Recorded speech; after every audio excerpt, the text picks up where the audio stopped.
Ken, how's the mood in the camp? How's the confidence as you head into this huge test, this series decider? Yeah, it's good. Obviously, we're hugely disappointed and frustrated with the result last Saturday. Plenty to work on, but now we're in a good place. We trained really well this week, plenty of intensity, and now we're in a good place. Looking forward to the series decider on Saturday evening. Has confidence, belief taken a hit at all, given the nature of that second test defeat? I don't think so. I think both test matches were very similar. Second half, we probably got the momentum and built that pressure on South Africa, where they done that against us in the second test. So the confidence is still there.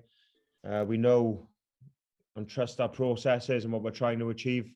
And we're here for a huge third test series decider on Saturday night, like I said, and we're in a really good place. We know the challenge that's going to be coming from South Africa, because they're going to be in exactly the same position. So it all bodes well for a great finale.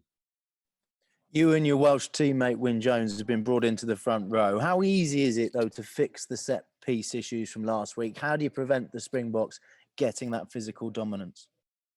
No, we know the challenge they bring. It's something they pride themselves on. But something we pride ourselves on as well. The set piece was pretty good the week before. Didn't get some stuff right last weekend, so we know that there's fix-ups there. And like myself and Wyn coming in to start to freshen things up, is going to be a huge challenge for us. But we're pretty confident in each other's abilities and the combination. Myself, Wyn and Tig scrimmaged together before, so now we're just looking forward to that challenge that South Africa are gonna bring. And how big a challenge is it? What's it like facing the South African team in terms of physicality? You faced a similar battle in the World Cup semi-final, didn't you? Yeah, we know exactly the challenge they bring. They do pride themselves on it.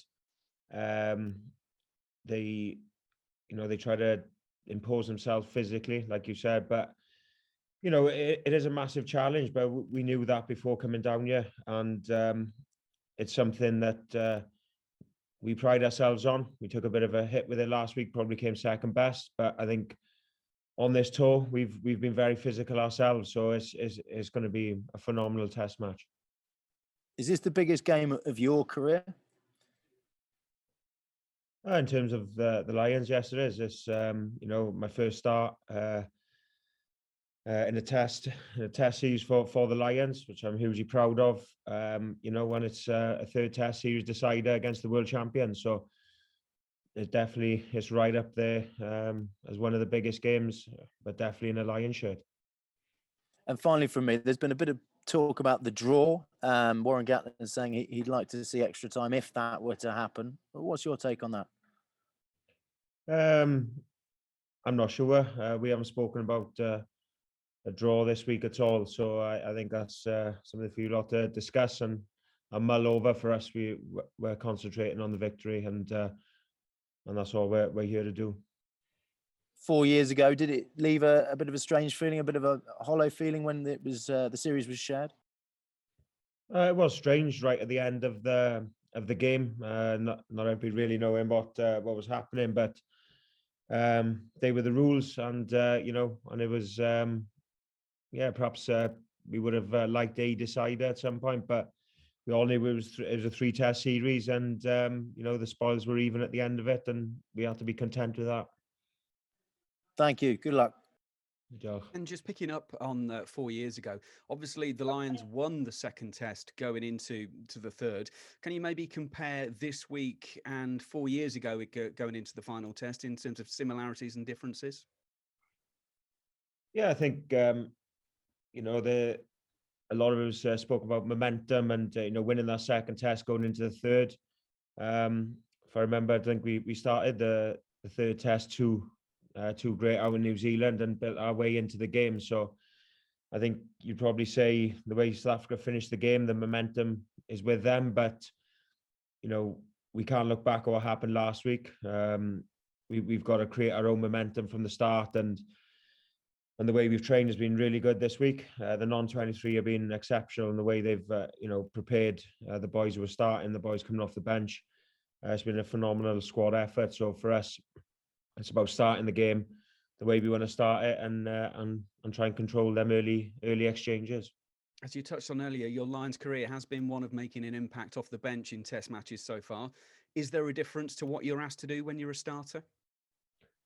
Yeah, it is slightly different, I suppose, in different ways, but it's still the fundamentals of the game are the same, and I think the way we're going to want to start this Test match is very similar to creating that impact and the energy around the team. So for me, it is a slightly different role, but I've been used to doing it at international level with Wales starting games. So it's one I'm looking forward to.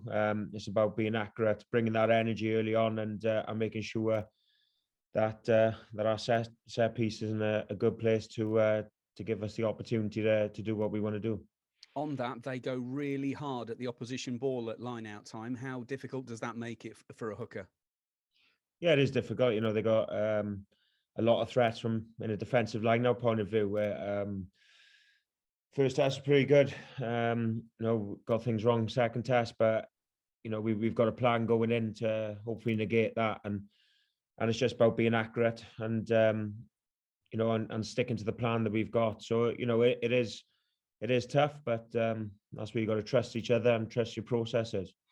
Last week, the Lions got into the South African red zone 11 times, but you only came away with it with 2 penalties. Is that the key to the game, maybe? Every time you get to the red zone, you've got to come away with points. Yeah, definitely. When you're in the opposition 22, it's important to make that pressure pay and turn pressure into points. And we've been pretty good at doing that on tour generally. We didn't do as effectively last week, so it's something that we have spoken about, and I'm taking our opportunities when they're there. And I think the more pressure we put on South Africa, the more phases we go through, generally we get reward for that. So it's something we did in the first test, didn't quite do enough of in the second test, and so third test for us is definitely about building that pressure, going through phases and keeping hold of the ball. Just finally from me, Ken, South Africa have conceded only 12 tries since the start of 2019. That's a span of 15 games. How impressive is that? And maybe how daunting is that?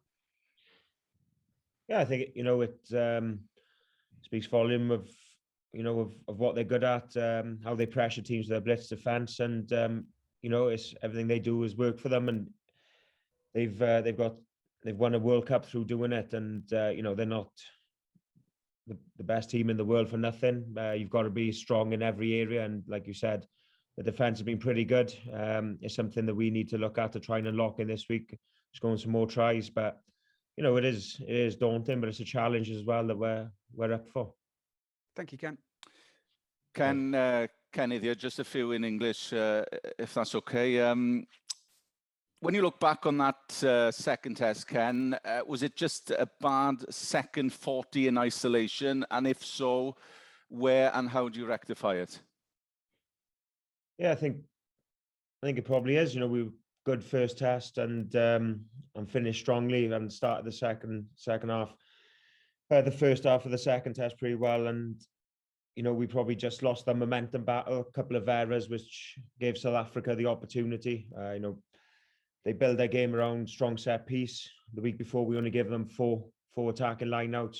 They had a lot more in the second test, which allowed them to get their driving game going and put us under pressure. And I think we've got the blueprint for the win. So we just got to take confidence in what we've done well on tour. We've won a test match, lost a test match, so it's all to play for in the third. And a lot of things are easy fixes.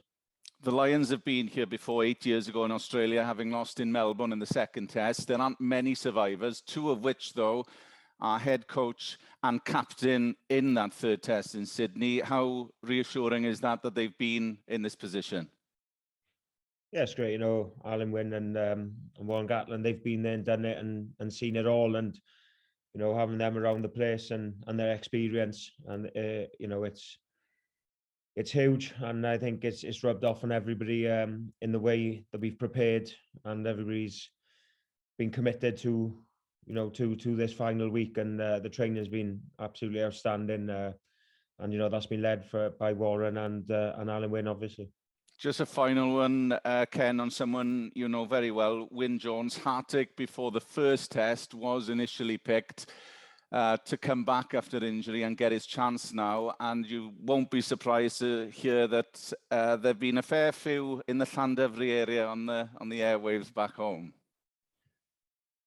Oh no, it's great. It was obviously hugely proud of Wyn getting the call for the first test, and obviously devastation a couple of days later when he was ruled out. But I'm just glad that he's managed to get himself back to fitness, and has got that starting jersey. He's been outstanding for Scarlets and Wales over the past couple of years, and it's just great to have the opportunity to play with him for the Lions. And I'm sure that Radio Cymru and Radio Wales have been absolutely inundated with Handel on the radio back at home. A very proud man at Llandovery, but no, it's great that he gets this opportunity, and I'm sure he will do everybody in Llandovery proud on the weekend. Diolch, Ken. Diolch yn fawr iawn. Hi Ken, hope you're well. There's obviously been loads of talk about Razzie the last week or so, but what is Warren like in a week like this when there's loads of pressure on the team? No, he's pretty calm. He just knows how to get the best out of the players, whether it's a small conversation here or there.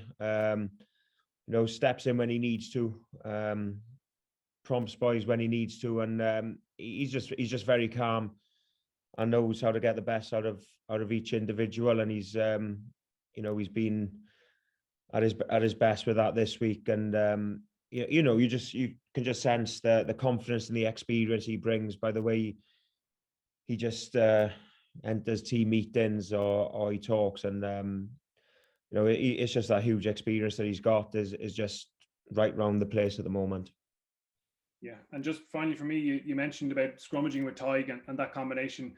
What have you seen from him in terms of developing since the last tour? Haven't seen him on that tour as well, Tig in particular. No, I think Tig's an absolute world class front row forward. Scrummaging wise, he's pretty.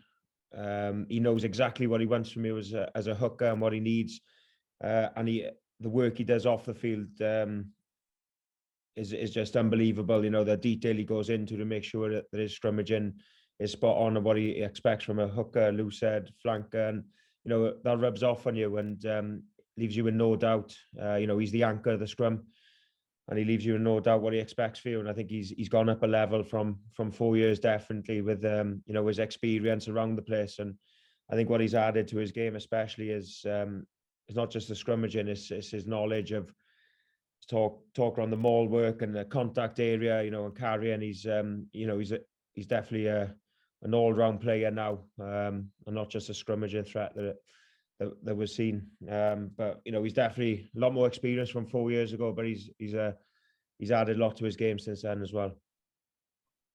Cheers, enjoy the game. Oh.